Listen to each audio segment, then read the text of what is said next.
Hi, I'm Eric Walker Wickstrom, a Unitarian Universalist minister and an author, and I'd like to invite you now to consider the cosmos. You know, the story of the universe begins some 13.7 billion years ago, when everything that is was compressed into a space of infinitesimal size and infinite mass. The scientists argue about whether it was in fact a singularity, but that's too detailed for our discussion. Let's just say that this tiny, tiny point exploded in what we call a Big Bang.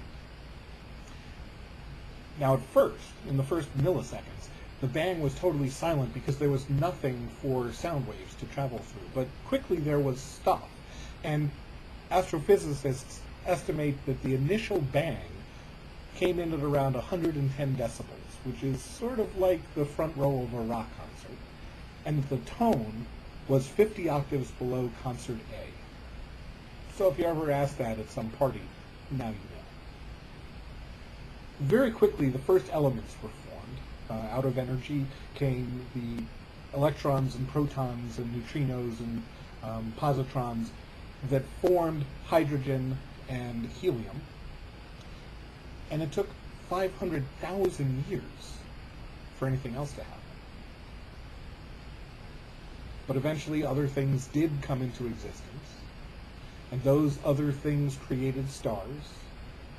And in their stellar processes, the stars created other elements which eventually coalesced and formed planets, and those planets formed galaxies, and on those planets, on at least one that we know of, life was formed. But if you think about it,